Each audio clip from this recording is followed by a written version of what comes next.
드디어 이제 지상에서 벗어나서 이제 하늘의 광경을 볼 수 있게 됐네요. 괴시대가 좀 길었죠?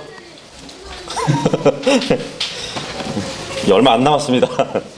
직접 우리가 이제 하늘의 광경을 볼 날이 얼마 남지 않았어요. 그래서 이제 계시록 4장 우리가 넘어왔는데, 이 계시록 4장부터 시작해가지고 사도 요한은 이제 하나님이 보이시는 본격적인 그 환상과 예언적인 광경들을 기록하게 될 것이거든요. 그래서 이 계시록 4장에서는 이제 사도 요한이 자신이 본 하늘의 광경을 아울러서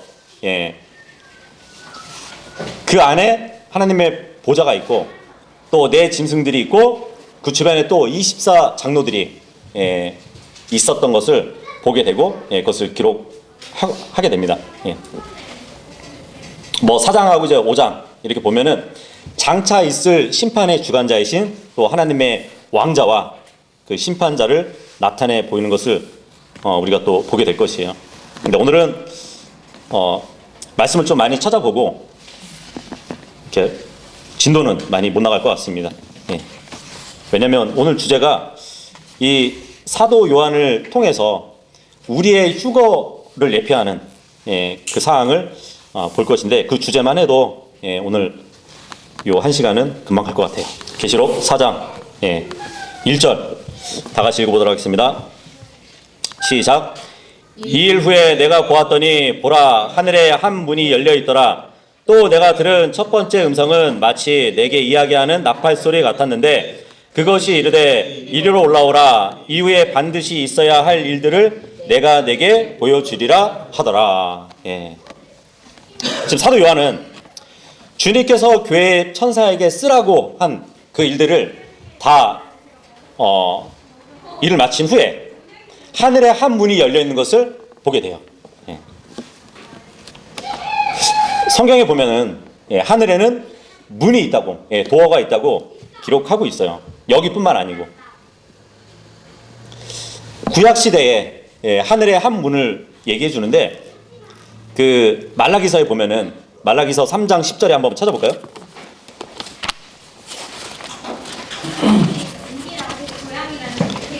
구약 성경 제일 마지막 말라기서 3장 10절에 보면은 이런 말씀이 있어요. 만군의 주가 말하노라. 너희는 모든 11조들을 창고로 가져와 내 집에 양식이 있게 하고 이제 그것으로 나를 검증하되, 그러니까 나를 시험해 보라 이거예요. 곧 내가 하늘의 창들을 열어 너희에게 복을 쏟아붓되 그것을 받아둘 충분한 자리가 없을 정도로 붙지 아니하는지 검증해 보라. 여기선 문이 아니고 창이네요, 그죠? 창들. 윈도우즈라고 되어 있네요, 그죠?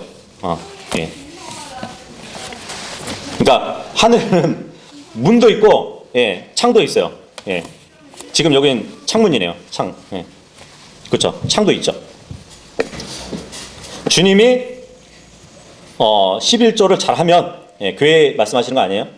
이스라엘 백성에게 너희가 11조를 나에게 잘 가져오면 하늘의 창들을 열어가지고 곡식을 비같이 내려가지고 먹게 해줄 것이라는 그 말씀을 해주고 있거든요. 정말. 그런데 시편 78편 23절하고 24절에 보잖아요. 그러면 이스라엘 백성이 광야 여정을 갈 때에 주님이 정말 하늘의 문을 열고 곡식을 비같이 내려줬다는 말씀이 있어요. 뭐 우리가 잘 알다시피 만나라고 볼 수 있겠죠, 그죠? 그리고 또 이제 하늘에 창문이 있다는 말이 또 어디 있냐면 창세기 8장 2절에 보면은 나와 있죠. 창세기 8장 2절에 보면 노아의 홍수가 일어난 이후에 깊음의 샘들과 하늘의 창들도 막히고 하늘에서 내리던 비가 그치니, 이 말씀 보니까 하늘에 창들이 있어가지고 주님이 비를 내려서 이 지상에 홍수가 있게 만드셨잖아요. 그리고 나서 다시 깊음의 샘들로 비를 끌어올려주셔가지고 이제 하늘의 창들을 막아버리신대요. 그리고 나서 그 깊음의 샘에 있는 물이 떨어지지 않도록 하셨다고 말씀을 해주고 있거든요. 그래서 하늘에 창들도 있어요. 근데 공동 번역 성경에 보면은 이 하늘의 창을 하늘의 구멍이라고 이렇게 번역을 해놨어요. 그 구멍을 막아야 비가 그치는 거죠. 그래서 하나님은 하늘의 창들을 홍수로 세상을 물에 잠기게 하지 않겠다고 이제 약속을 하신 이후에 그 창문을 어느 용도로 쓰시냐면 백성들에게 양식을 공급해주는 목적으로 사용해 주신 것이에요. 조금 아까 말라기서에서도 봤듯이 주님의 복으로 내려주시는 통로잖아요. 어쨌든 하늘에는 문도 있고 창도 있어요. 성경에 보니까. 지금 우리의 가시적인 그 거리에서는 볼 수는 없는 문이겠죠. 자, 그런데 우리가 본문으로 돌아와서 계시록 4장 1절에 사도 요한이 하늘의 한 문을 봤대요. 그렇다면 이 문은 무슨 문이었을까요? 무슨 문이었을까요? 그 구약의 야곱을 보면 야곱이 브엘세바에서 떠나가지고 삼촌 라반의 집으로 가는 그 여정길에서 베델이라는 곳에서 한번 머무르게 되잖아요. 그죠? 거기서 돌 베개를 하나 삼아가지고 잠을 자는 적이 있었단 말이에요. 근데 거기서 야곱이 꿈을 한번 꾸죠. 무슨 꿈을 꾸냐면 한 사다리가 있는데 사닥다리가 하늘까지 쫙 이어져 있는 것이에요. 그런데 천사들이 그 사닥다리를 오르락내리락 하는 꿈을 꿨단 말이에요. 근데 그 사닥다리가 닿은 하늘을 보니까 하늘에 한 문이 있는 것이에요. 꿈에 꿨단 말이에요. 그런데 야곱은 그 문을 뭐라고 얘기하냐면 창세기 28장 17절에 보면 하늘의 문을 보았다는 얘기를 해요. 하나님의 집으로 들어갈 수 있는 하늘의 문을 발견했대요. 자, 그렇다면은 지금 사도 요한도 하늘의 한 문을 봤는데 그 문은 하나님의 집으로 들어가는 문이라고 우리가 볼 수 있거든요. 그렇다면 하나님의 집은 어떤 집을 얘기할까요? 요한복음 2장에 보면은 이제 주님이 이제 성전을 깨끗하게 정화시키는 그 내용이 있거든요. 요한복음 2장에 보면은 이 하나님의 성전에서 장사꾼들이 판을 치고 있는 것이에요. 그래서 예수님은 채찍을 가지고 그 장사꾼들을 몰아내는 그런 장면이 있단 말이에요. 여기서 2장 16절에 뭐라고 기록되어 있는지 보세요. 비둘기 파는 자들에게 이르되 이것들을 여기서 가져가라 하시고 내 아버지의 집을 장사하는 집으로 만들지 말라 하시더라. 여기 보니까 내 아버지 집이래요. 지금 주님이 어디를 정화시키고 있죠? 성전을 정화시키고 있잖아요. 근데 그 성전을 아버지의 집이라고 지금 말하고 있단 말이에요. 물론 여기서는 지상의 성전이기 때문에 하늘의 문과는 위치가 맞진 않죠? 하지만 이 지상에 있는 성전은 모형이라고 성경이 말을 하고 있어요. 그 실체는 하늘에 있다는 말씀을 하신단 말이에요. 그럼 히브리서 8장 한번 보도록 할게요.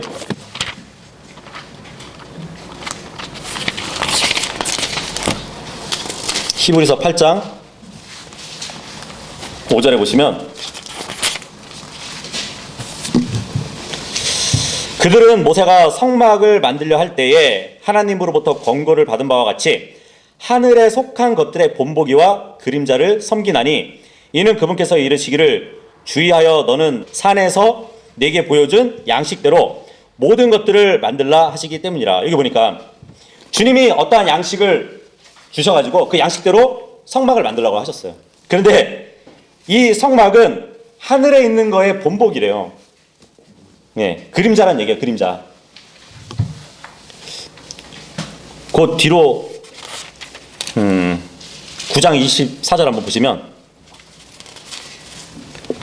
이는 그리스도께서 손으로 만든 거룩한 처소들 곧 참된 것의 모형들 안으로 들어가지 아니하시고 이제 우리를 위하여 하나님 앞에 나타내시려고 하늘 그 자체 안으로 들어가셨기 때문이라. 성막, 성전은 실체가 하늘에 있다는 얘기잖아요. 그러니까 아까 내 아버지 집을 장사하는 집으로 만들지 말라 했을 때는 성전을 얘기했단 말이에요. 근데 그 실체의 성전이 하늘에 있다는 얘기죠. 그렇다면은 사도 요한이 하늘을 봤을 때 한 문이 열려있던 것은 아버지 집으로 들어가는 문, 다시 말하면 하늘에 있는 실체의 성전을 들어가는 문을 봤다는 얘기예요. 그죠? 근데 지금 사도 요한이 하늘의 한 문을 보고 이제 좀 있으면 이제 올라갈 거란 말이에요. 그렇다면 우리도 앞으로 저 하늘로 들림 받을 때 하나님의 성전 문으로 들어가는 것이에요. 요한복음 14장 2절 3절에 그 말씀을 하시잖아요. 내 아버지 집에는 많은 저택들이 있다고. 너희를 위해서 처소를 예비하러 갈 거라고. 그죠? 그 아버지 집 성전으로 우리가 들어갈 것이란 말이에요, 나중에. 그래서 지금 사도 요한이 이제 좀 있으면 하늘로 올라갈 것인데 이것이 바로 교회의 예표로 우리는 볼 수 있다는 것이에요. 근데 사도 요한 그 자체가 교회의 모형이에요. 에베소서 5장 25절을 보면 예수님은 자신을 내어줄 만큼 교회를 사랑했다는 말씀을 하세요. 그런데 요한복음 13장 23절에 보면은 제자들 중에서 특별히 사랑하는 제자가 있었어요. 그게 사도 요한이잖아요. 그리고 예수님은 자신의 피로 교회를 사셨다고 사도행전 20장 28절에 말씀하시거든요. 그런데 요한은 만찬 때 보니까 예수님의 피가 흐르는 그 가슴에 기대어 있었던 제자였어요. 그리고 에베소서 5장 30절에 보면 교회는 예수님의 살과 뼈에 속한 지체들이라고 말씀을 하시거든요. 요한이 그 기대었던 예수님의 품, 거기는 심장을 보호했던 그 갈비뼈, 그 뼈에서 취해졌던 이보와 같이 탄생된 교회란 말이에요. 그래서 사도 요한은 이 교회의 모형이 되는 인물이란 말이죠. 자, 그런데 사도 요한은 지금 하늘의 한 문만 봤을 뿐만 아니라 나팔 같은 큰 음성으로 자기에게 이야기하는 그것을 들었다고 합니다. 그 음성이 뭐였죠? 1절에 보니까 이리 오너라. 이리 오너라. 이리 올라오라잖아요. 근데 성경에서 이 말이 3번 나와요. 이리 올라오라. 그래서 이제 그 럭커만 형제가 그 얘기를 하더라고요. 잠언서 25장 7절에 이리 올라오라는 말씀이 있어요. 구약 성도들의 휴거를 얘기할 거라고. 그리고 계시록 지금 4장 1절에 이리 올라오라, 이거는 교회에 모형된 사도 요한이니까 교회의 휴거를 얘기한다고. 그리고 11장 12절에 가면 거기서도 이리 올라오라는 말씀을 하시거든요. 두 증인을 환난 성도들의 휴거로 이렇게 나눠서 적용해 볼 수 있다고 얘기를 하더라고요. 자, 그러면 우리가 하늘로 들림 받을 때 이리 올라오라 이러실 거란 말이죠. 어느 언어로 하실까요? 우리가 지금 보는 한글은 이리 올라오라 이거잖아요. 영어는 뭐죠? Come up hither, 그러네, 그죠? 이때에 기록됐던 헬라어 성경을 읽었던 사람들은 아나바이도 호데 뭐 이런 발음으로 이렇게 알았을 것이에요. 근데 우리가 알다시피 저 하늘에는 천상의 언어가 있잖아요. 히브리어가 있잖아요. 히브리어. 히브리어로 만약에 부른다면은 알라 타테나이 이거예요. 모르겠어요. 히브리어로 부르시면은 알라 타테나이 이렇게 부르실 수도 있거든요. 자, 그렇다면 지금 사도 요한이 교회의 휴거에 지금 예표를 보여주고 있다면 직접적인 앞으로 있을 우리의 휴거에 대한 말씀이 어디 있냐면 데살로니가전서 4장 16절로 한번 가보도록 할게요. 데살로니가전서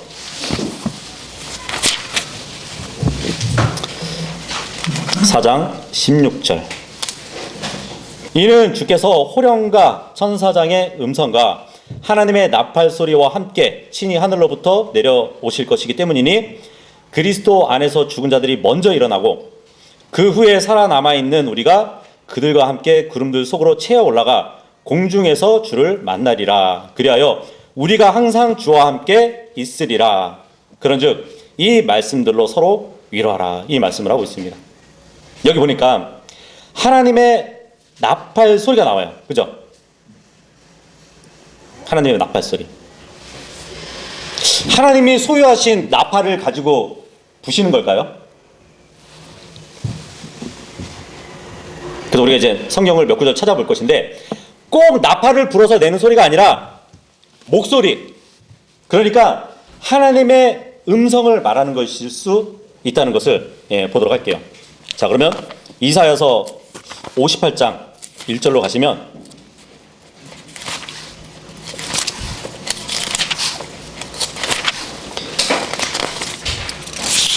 나팔을 들고 부르는 것이 아니라 음성일 가능성이 매우 큽니다. 어떻게 보면 확정할 수도 있을 것 같아요.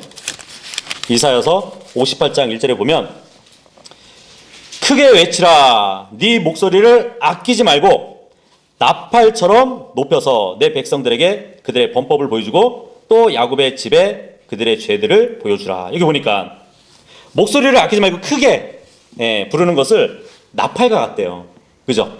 예. 그리고 계시록 1장 10절. 계시록 1장 10절에 보시면 주의 날에 내가 성령 안에 있었고 내 뒤에서 나팔 소리 같은 큰 음성을 들었는데, 예. 나팔과 음성, 예. 그죠? 그리고 금방 우리가 본문에 보면은 내가 들은 첫 번째 음성은 마치 내게 이야기하는 나팔 소리 같았대요. 나팔 소리가 난 게 아니잖아요. 그죠? 예. 음성으로 이리 올라오라 하는 그 나팔 소리 같은 음성을 들었단 말이에요. 자, 그렇다면은 아니 나팔은 나팔이고 음성은 음성이지. 나팔 소리 같다는 거지 이 나팔 소리가 음성이라고 볼 수는 없지 않냐. 자, 그렇다면은 계시록 10장 7절로 한번 가보도록 할게요.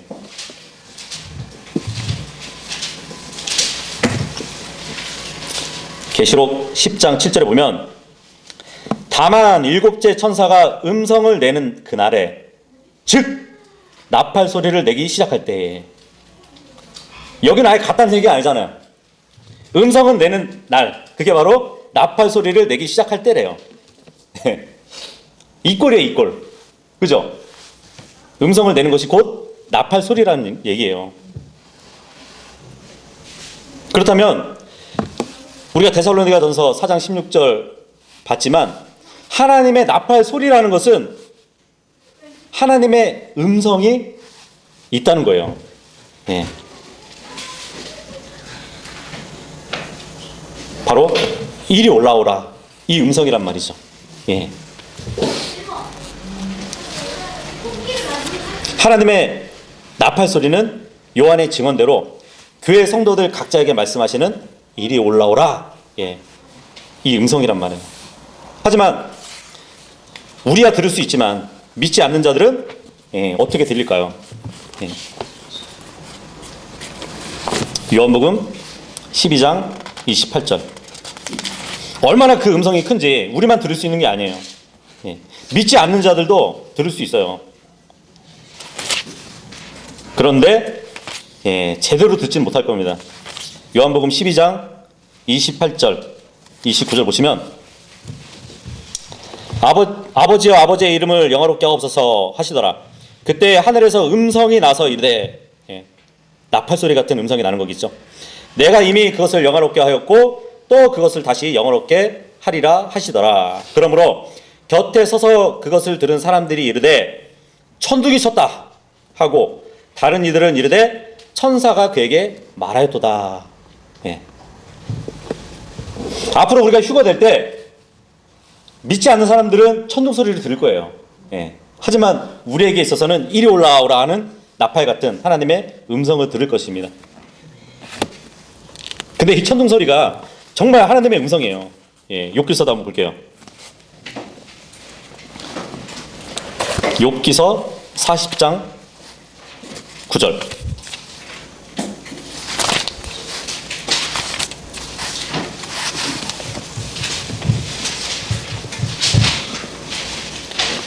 네가 하나님 같이 팔을 가지고 있느냐?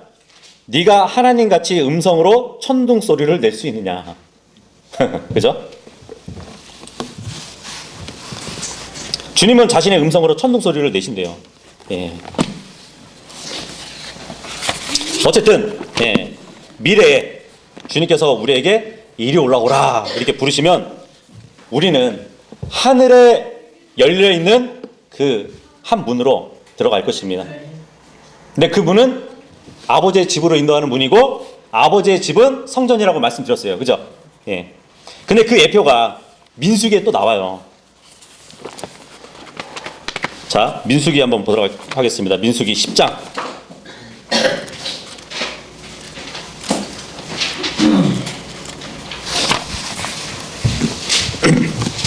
민수기 10장 1절에서 3절까지 보시면 또 주께서 모세에게 말씀하여 이르시기를 너는 너에게 은나팔 2개를 만들되, 이 2개가 중요해요.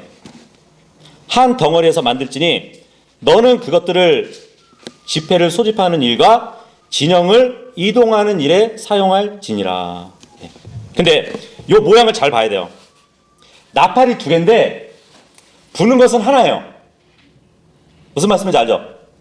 입으로 부는 거는 하나인데 나팔로 이렇게 갈라져 있는 거예요. 두 나팔이 이렇게 갈라져 있는 거예요. 네, 그거란 말이에요. 그들이 2 나팔을 불 때에 온 회중의 성막문에 모여 4개로 나올지니라. 성막문. 나팔을 불면 성막문으로 모인대요. 앞으로 하나님의 나팔이 울리면 우리는 성전 문에 모이게 되는 것이에요. 예. 그래서 지금 예표로 보이고 있단 말이에요. 자, 근데 여기 보면 나팔 2개를 불 때 이스라엘 전체 백성이 회중의 성막문 앞에 집결한다고 그랬잖아요. 그렇다면 하나님의 나팔 소리가 하나님의 음성이라고 우리가 본다면 어쩌면 주님은 2번의 음성을 내실 수 있는 것이에요. 예. 그래서 첫 번째 음성은 아까 데살로니가전서 4장 보면은 15절에 살아서 남아있는 우리가 결코 잠자는 자들보다 앞서지 못한다는 말씀이 있어요. 아마도 우리에게 이리 올라오라 하기 전에 주님은 한 음성을 내실 것 같아요. 요한복음 11장 43절에 보면은 무덤에 있던 나사로에게 나사로야 나오너라 하잖아요. 근데 그것을 작은 소리가 아니라 큰 소리로 외쳤대요. 예, 큰 소리로. 근데 조금 아까 우리가 계시록 1장 10절에 보면은 큰 나팔 소리, 큰 나팔 소리를 음성으로 내셨다는 말씀이 있잖아요. 큰 나팔 소리, 큰 소리로 외쳐. 나팔 소리는 곧 음성이에요. 그러니까 주님은 일단 죽어있는 성도들을 무덤에서 꺼내오기 위해서 누구누구야 나오너라, 이게 첫 음성일 것이에요. 그리고 나서 우리는 살아있는 우리는 결코 잠자는 자들보다 앞서지 못하니까 그 다음에 이제 우리를 이리 올라오라 이렇게 2번 말씀하실 것 같습니다. 그렇다면 아까 우리가 민수기에 예표적으로 2 나팔을 봤잖아요. 그죠? 2번의 소리를 내시는 것이에요. 구약 때 회중들을 모으기 위해서 나팔 2개로 불었다는 것을 잘 기억하시고 고린도전서 15장으로 한번 가도록 하겠습니다.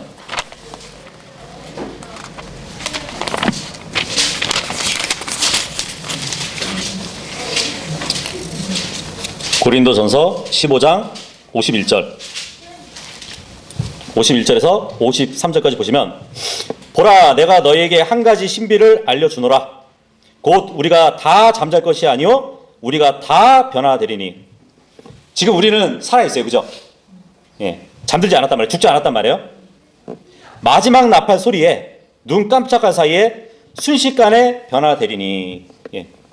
잠자고 있지 않은 우리가 변화되는데 마지막 나팔 소리에 눈 깜짝할 사이에 순식간에 변화된대요. 그래서 우리는 53절에 보면 썩을 것이 반드시 썩지 아니함을 입고 이 죽을 것이 반드시 죽지 아니함을 입어야 하기 때문이라 이 말씀을 하고 있어요. 자, 근데 왜 느닷없이 마지막 나팔이 나올까요? 네. 왜 마지막 나팔이 나올까요? 그래서 두 번의 나팔 소리가 있는 것처럼 보이는 것이에요. 먼저 여기 기록된 대로 마지막 나팔이 먼저 등장을 하죠. 그죠?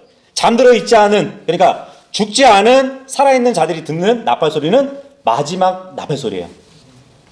그렇다면 첫 번째 나팔 소리가 있어야겠죠. 그죠? 네.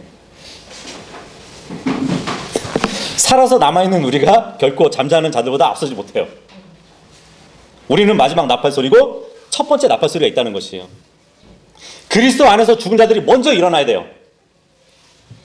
첫 번째 나팔 소리가 있어야 될 수밖에 없는 것이죠.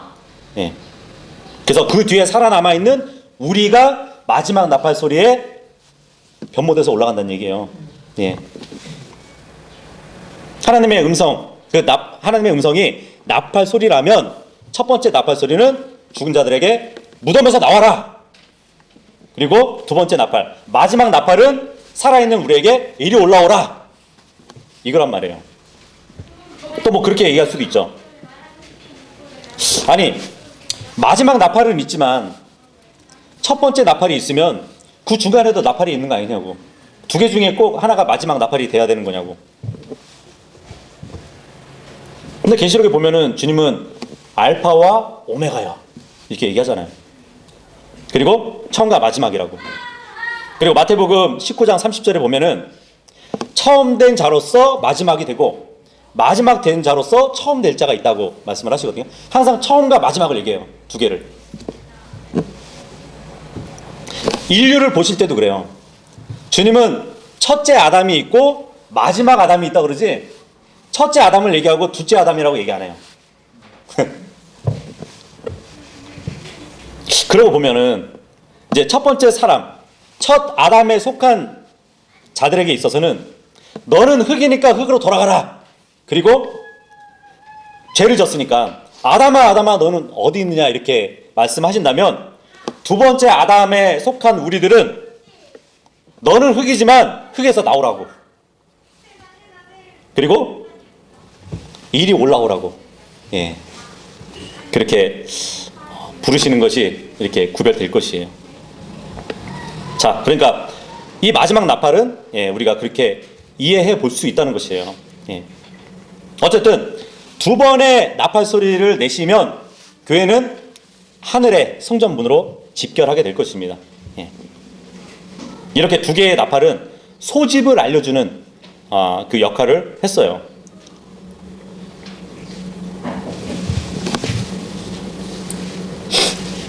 근데 이제 구약 때 보면은 이 나팔이라는 것이 언제 사용되어졌냐면 두 개의 나팔을 부를 때는 회중을 소집할 때 사용되어졌고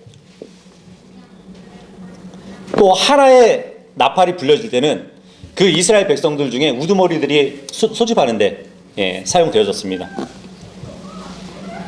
모르겠어요. 나중에 보겠지만 두 개의 나팔을 사용해서 회중들을 모으시는 것은 이 교회의 휴거의 예표가 되는 것 같고 하나의 나팔을 불어서 그 우두머리 통치자들을 이렇게 모으시는 것 이것은 아마 14만 4천 명의 휴거 그 관련이 있다고 보여지기도 하고요. 그리고 이 나팔은 전쟁을 나갈 때 또 불러요. 나팔을 앞으로 이 땅에 예수님과 함께 재림하실 때 불려질 것입니다. 그리고 이 나팔은 이스라엘 절기 명절에 꼬박꼬박 이렇게 불려져요. 자, 생각해 보세요. 우리가 이제 먼저 배웠다시피 교회의 휴거는 오순절날 올라갈 가능성이 크다고 그랬잖아요. 오순절에 나팔이 불려져요. 계시록에 보면은 14만 4천 명은 첫 열매로 불려지거든요. 첫 열매는 초실절날 관계 있어요. 초실절날 나팔이 불려집니다. 그리고 앞으로 나팔절날 나팔이 불려지면 전 세계에 흩어져 있던 이스라엘 백성들이 자기 고국으로 모이게 돼요. 그때도 나팔이 불려져요. 그리고 예수님과 함께 이 땅에 내려올 때 장막절이 펼쳐지거든요. 그러면은 명절이기 때문에 또 나팔이 불려져요. 이렇게 본다면은 요한이 본 하늘의 그 문은 여러 번 열렸다고 볼 수도 있거든요. 앞으로도 여러 번 열릴 것이고, 창세기 보면은 에녹이 승천했을 때도 아마 그 문을 들어갔을 것이에요. 그죠? 엘리야가 승천할 때도 그 문을 들어갔을 겁니다. 직접적인 언급은 없지만 주님이 모세를 취했을 때도 아마 그 문으로 들어갔을 수도 있을 것이에요. 예수님이 구약 성도들을 데리고 하늘로 올라갔을 때 그 문이 열렸을 겁니다. 그리고 그 첫 열매들, 구약 성도들을 하늘로 보내놓고 예수님은 다시 내려오셨잖아요. 그때도 한번 열렸을 것이고, 대환란 때 14만 4천 명이 하늘로 승천할 때도 열릴 것입니다. 그리고 환란 끝에 두 증인이 하늘로 올라갈 때도 열릴 것이에요. 자주 열리죠. 환란 성도들이 휴가될 때 계시록 11장 12절에도 열린단 말이에요. 그리고 예수님이 재림하실 때 그 문은 또 열릴 것입니다. 이렇게 요한은 자기가 본 예수님의 그 모습과 지금 있는 7교회 계시들을 이렇게 기록하고 나서 이제 한 문을 보았는데, 그 문으로 올라가면 이제 주님은 이후에 반드시 일어날 그 사건들을 요한에게 보여주실 것이라고 말씀을 하셨어요. 앞으로 교회가 하늘로 들림 받으면 이 땅은 정말 환난 성도들은 남겠지만 또 범죄자들도 막 넘쳐날 것이에요. 다니엘서 8장 23절에 보면은 곧 범죄자들이 가득할 즈음에 사나운 얼굴을 하고 숨겨진 글의 뜻을 깨닫는 한 왕이 일어날 거라고 기록이 되어 있거든요. 다시 본문으로 와서, 그런데 우리는 지금 이 요한을 보고 앞으로 교회가 휴거될 것의 예표로 알고 있잖아요. 근데 근본주의 신학자들의 이제 그런 얘기를 해요. 이것은 사도 요한의 개인적인 체험이지 휴거의 사건과는 무관한 거라고 그렇게 얘기합니다. 그러니까 휴거의 사건을 예표하는 것이 아니라고. 하지만 우리가 잘 보면 지난 시간까지는 우리가 1장에서 3장까지는 교회들이 언급된 걸 봤어요. 그죠? 그리고 지금 4장에서는 사라지고 없단 말이에요. 교회에 대한 언급이 없단 말이에요. 이 교회들이 나중에 4장에서부터 19장까지 한 번도 등장하지 않아요. 왜냐하면 저 하늘에 있을 것이기 때문이에요. 4장에서 19장까지는 이 땅의 대환란의 기간을 보여주는 장이란 말이에요. 교회 휴거의 예표가 될 수밖에 없죠. 물론 19장 7절에 가서는 이제 어린 양의 신부로 잠시 등장하고, 계시록을 마무리하는 22장 16절에 가서 이제 교회가 등장을 합니다. 예수님의 재림 이후란 말이에요. 그래서 환란 이전에 지상에 없던 이 교회가 하늘로 옮겨졌기 때문에 대환란 기간에는 교회에 대한 언급이 없는 것이에요. 얼마나 성경이 정확해요. 그죠? 물론 이제 계시록에 보면은 교회가 없어도 환란 기간 동안에도 복음 전파가 지속될 겁니다.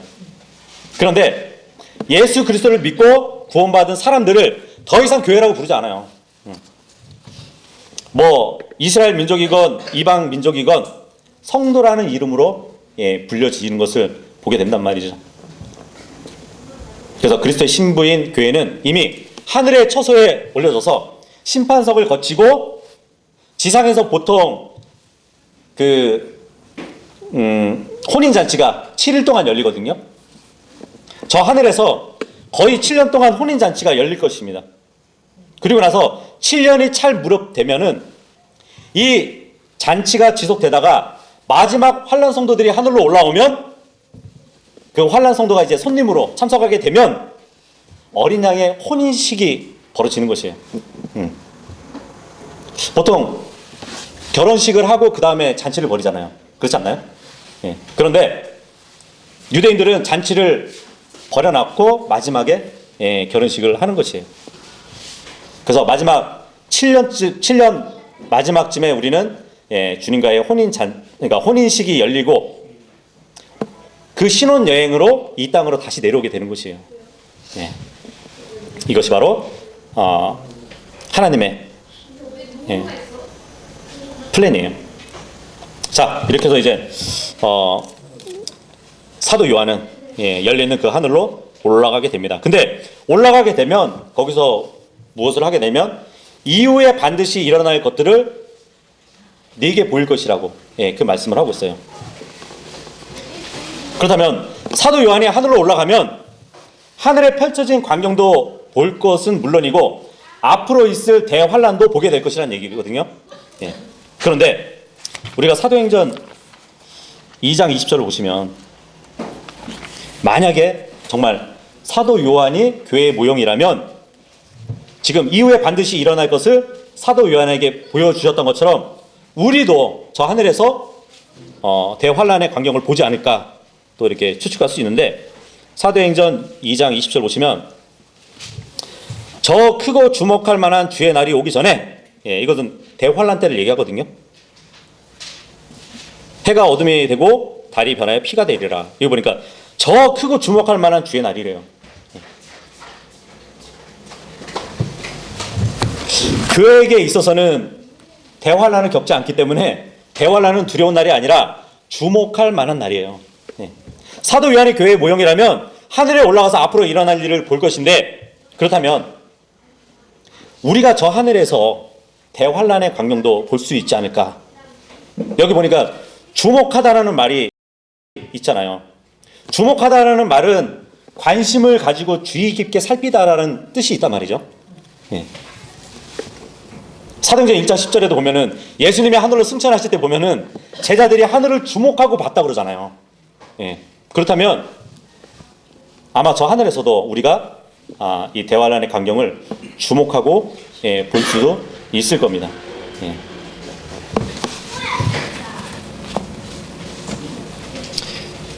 자, 이제 하늘로 올라가서 그 주님이 좌정하신 그 자리 그리고 그 주변을 이제 사도 요한이 기록하게 될 것인데 그것은 다음 주에 더 이어서 보도록 하겠습니다. 그죠? 휴거에 대한 그것만 설명해도 1시간 가죠?